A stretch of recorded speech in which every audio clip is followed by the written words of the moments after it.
All right. Marcus, first thing is, let's talk about stance width. You need your feet up and under you in football for balance, leverage, power, and mobility. Everything football is all about. Generally, a regular stance can be a little wider than the shoulders. Snapping-wise, we need 4, maybe 6, maybe 8 inches wider. We just need more operating room between the legs to make an uninhibited throw down through, okay, down and through. In your case, we thought you came in a little wide. The wider you get, the harder it is to sit down in a stance, so your center of gravity gets ever higher. Not good in football. When you do sit down, you start creating tension in the hip flexors, tightens you up, slows down the motion, okay?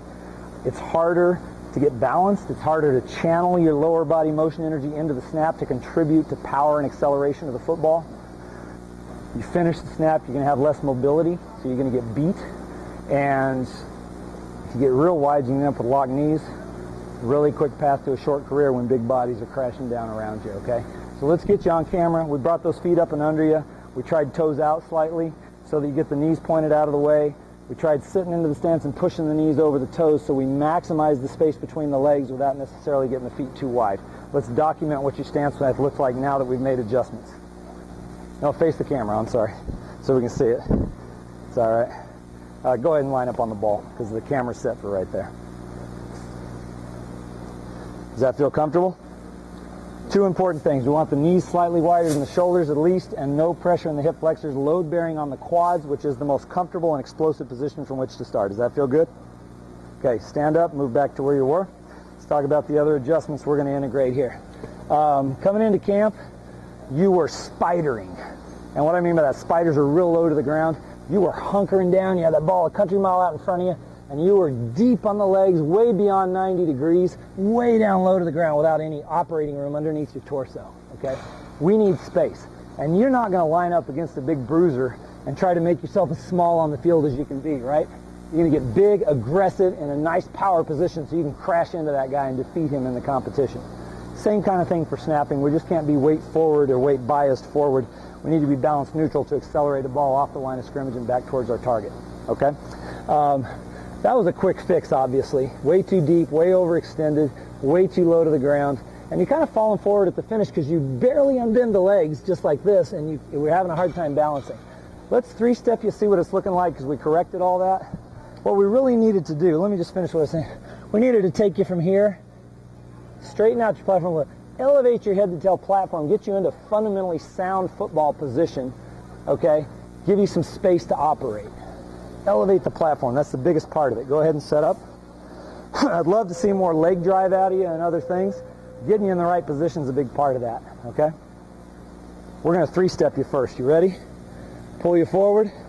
Gets knee bend to 90 to the left, straightens the back, and extends the arms.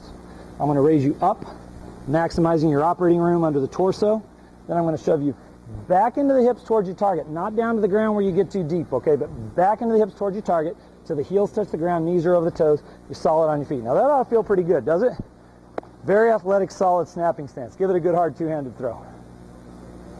Awesome. Where'd the ball go? Straight to your target, pretty much.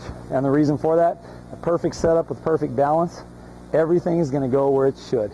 Energy will travel down the spine through the hips towards your target, up from the balls of the feet into the hips. Those energies will combine and converge and combine in an arrow point, capturing all the body's motion energy, channeling it into the snap, and wherever that arrow is directed is where your football is going to go. Okay, let's do a couple more real quickly here. Go ahead and set it up. There you go. Hang on one second, Marcus. Let me get this other ball. Okay. So what do we adjust? Coming in, country mile in front of you, hunkered down to the ground horribly, and I'm being aggressive here. Don't let me hurt you. So we elevated your platform a ton. Getting you vertically further from the ball allowed it to come closer while still preserving good arm extension, right? Then we just made sure we got you balanced. Does that feel comfortable? Looks awesome. Now, you might be slightly underextended. You could probably afford to bring that ball a little further out. Just be sure it doesn't shift your weight, okay? Now that's on the way to being awesome. Another thing is, be sure your leg drive is into the hips towards your target and not out to the sidelines where we're just bleeding energy, okay? I saw that time, so I want you to point those toes out a little bit. That'll help a ton to correct that, okay? We could also, if it's severe, put cones behind your heels and make you drive between the cones. Now that's a little bit too much toes out. That's a little extreme. Go to a comfortable spot. Go ahead and set up. Let's do one more good snap, okay? Looking really solid and athletic, Marcus. I really like what I'm seeing out of you today. Throw it hard. Awesome. Okay? One last comment. I just noticed something. You might be getting a little, whoops, let me have that other ball. Getting a little distorted with your shoulders. Your guide arm shoulders kind of getting jammed up and you're getting kind of off a level with your shoulders. Either try to relax the elbow and drop it down, or simply move the ball over in your stance a little bit to level out your shoulders. You get a nice, easier, more directional and powerful throw as a result. Last one. Colin, let's go into final competition. What do you want to do, rapid fire field goal? Okay. Or you can do yo-yo. There you go. That looks awesome, Marcus. Straight back to your target. What a great throw, huh? Feel good? Got any questions? You worn out? Got a whole other day to beat on you, so we'll see what's happening. Good job. Okay. Try to use your breathing to keep yourself relaxed and focus on a quick, smooth motion. Don't try to kill it, okay? Might be a tiny bit overextended, but let's see what happens. There you go. TJ. Better? Okay. You're spraying the legs out to the side. When you're splaying the legs out to the sides during the snap, Marcus, instead of channeling the leg drive into the hips towards your target, you're sending it out to the sidelines. It's weakening your snap. That's why you're not quite getting that great throw we were seeing out of you earlier. Go ahead. See the difference? Much, much better. You need to work with those, okay?